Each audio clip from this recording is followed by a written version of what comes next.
Let me just kick this video off by giving you a taste of the view.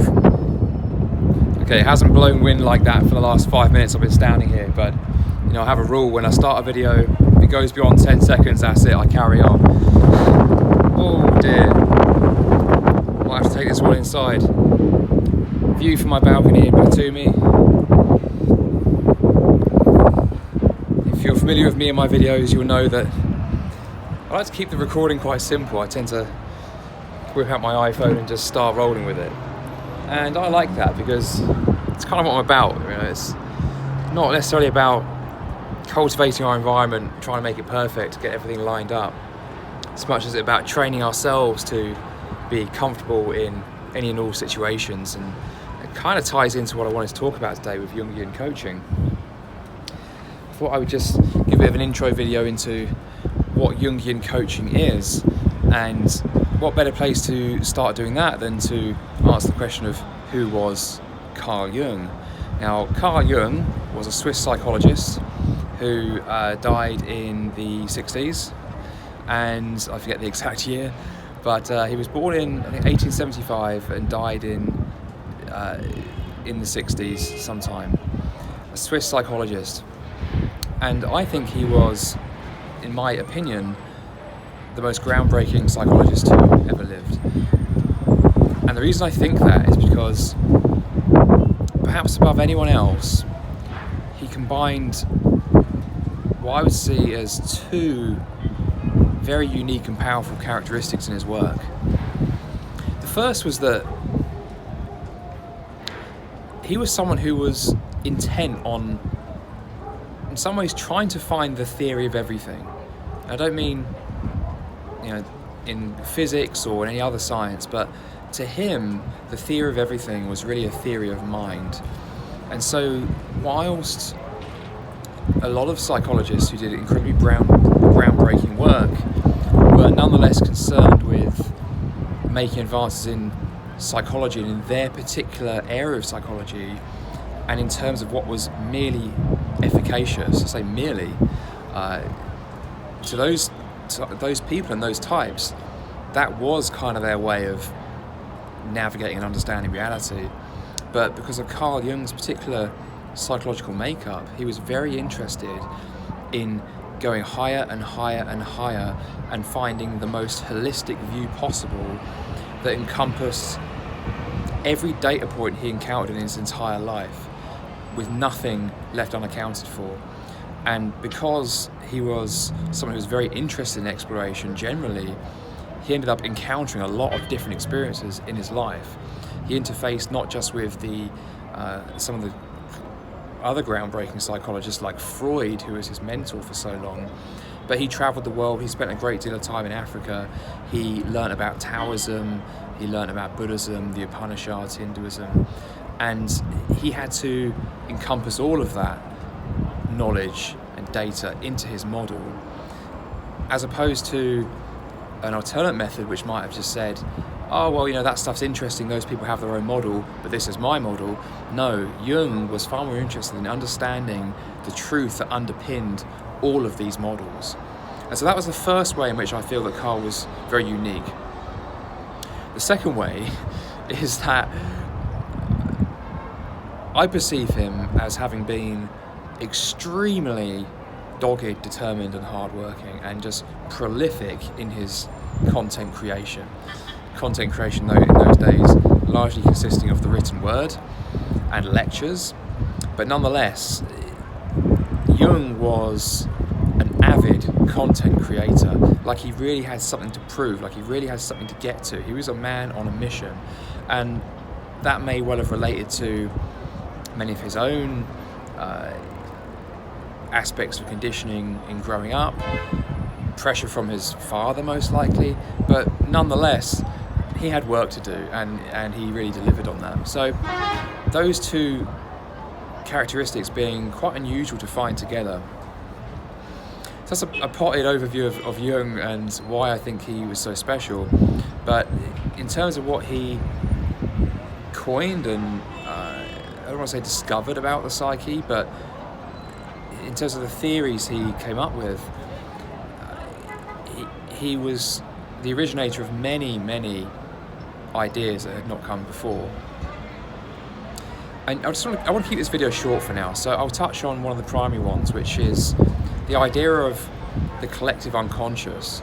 So whilst Freud certainly recognised that there was this thing, this idea that we refer to as the unconscious, and there were countless thinkers before Freud who had understood this to be the case and had referred to it in various ways, Jung was the first person to really define this idea of the collective unconscious. And so the unconscious generally is everything we're not conscious of, everything we don't know, everything we don't see and perceive, whether it relates to the way our body operates, whether it's the way our heart beating is unconscious, but whether it's also ideas and emotions that are hidden from consciousness. And so in our personal unconscious, which pertains only to us as individuals, we hold a lot of repressed emotion and energy and conditioning, which we do as a survival method, largely as a way to survive physically, but also to attain social belonging. And this stems from our physiological affect, the feeling we get when we do certain things. When we eat a pleasant food when we're younger, we can become addicted to it very easily because it becomes conditioned. We're not conscious of what's going on. But then beyond the personal unconscious, Jung coined this idea of the collective unconscious, which is almost like an unfathomably large collective field of blueprints and ideas that we all tap into. And it forms much of the model for how we perceive everything, how we experience everything as we go about life, as we call it. From the way we perceive our mother, to the way we perceive children, to the way we perceive animals, and also the way we perceive ourselves. And what Jung noticed was that a lot of the themes in stories, a lot of the themes from his patients were recurring. There were instances of when patients would come to him and they would speak about situations that had happened to them in life, they found challenging, and things that they were stuck on. And he noticed an almost uncanny resemblance to mythical stories of the past. And this happened over and over again. And what he came to realize was that these mythical stories exist in the collective psyche. It's almost like paths of conscious attention have been tread over and over and over again throughout history, and that perhaps there is something here that connects us all, that we're all tapped into at all times. And this starts to sound a little bit like what some of the ancient Eastern traditions talk about, insofar as, this idea of the collective unconscious doesn't gel well with the idea of materialism. It doesn't sit well with the model of a physical universe, because after all, where is this collective unconscious? Where is it stored? How does that relate to my DNA, my atoms? Like, where is it? Can you point to it? But of course, we all know from personal experience that there is such a thing as an inner world, right? There is this body, but there is so much more to my experience than just a body. There is the experience of a body, there is feeling, there is perception, there is these labels and signs that one applies to the outside world and to our own inner world. There is will, there is volition, and there is consciousness itself. And so empirically we know that there is so much more to existence than what we might call the material world. And the material world is, and how we model the material world is a very useful way of modeling our experience in terms of manipulating the material world in a repeatable way. But it may not be some kind of ultimate truth. And so Jung has incorporated this knowledge of Eastern traditions as well into his model of the psyche. So Jungian coaching is a model of coaching that incorporates Jungian psychology and, almost by association, the wisdom of Eastern spiritual practice as well. Remember, Jung was a psychologist, a very spiritual man, but his trade was in psychology whilst adhering to the rigors of science. What his psychology perhaps doesn't include, as well as the Eastern traditions, is something akin to a practice. Like, what is it that highly integrated, peaceful people do? How is it that they live? How is it that they understand the world? How is it they choose to behave in the world? And what is it they're doing in terms of their own mental discipline that facilitates their journey towards becoming their true selves, realizing their true selves, and what Jung would refer to as individuation? On the other hand, the Eastern spiritual traditions being very focused on practice, but without this psychological knowledge that has been brought to the surface in the last 100, 200 years, very, very, very rich wisdom comes from these Eastern traditions, but they miss out on certain theoretical aspects that I personally feel are explained with an accuracy and a subtlety that is unsurpassed in Jung. The model of the mind, his ideas around the way different people tend to prefer various ways of seeing the world and operating in the world, his understanding of the unconscious, the archetypes, all these concepts. I have not come across a model that is more accurate with my own experience than Jung's model of the psyche. So Jungian coaching is where we bridge the gap between those two schools of thought and those two practices, those two studies. It's really about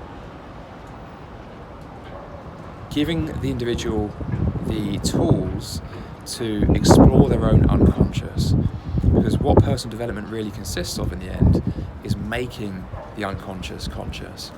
If it's not doing that, and it's maybe developing in some other way, then it's not going to be developing in a sustainable way, because it's going to be building a persona around a certain set of ideas and conditioning, which is only a temporary fix. So genuine personal growth is the same as spiritual growth, and it always comes back to this idea of making the unconscious conscious. So as Jungian coaches, we have a set of tools that helps our clients do just that. And it's a very difficult thing to do on your own, because the unconscious, by virtue of it being, not conscious, you can't really see it without relating to the external world. And that is a large part of where the external world comes into our practice, because it is about practice as a way to attain that wisdom. By interacting with the external world, we gain the wisdom. And what a coach can do is help steer a client in the right direction, and maybe reflect back at them aspects of their own mind that they're not able to see on their own, and then gently, kindly, compassionately help them towards addressing the emotion that's keeping that condition in place, thus allowing them to see that, make it conscious, let it go, and become freer as a result, more peaceful, more calm, suffer less bound by emotion one way or the other. And then that's when the individuation process really kicks off. So that's just been a 15-minute or so update for me on Jungian psychology, and what we're looking to achieve as Jungian coaches. I'm going to continue over the next few days recording these videos and just educating, hopefully, on these various Jungian concepts as a background to what I'm now offering as a Jungian coach. So I hope that was useful, guys. I shall chat to you next time.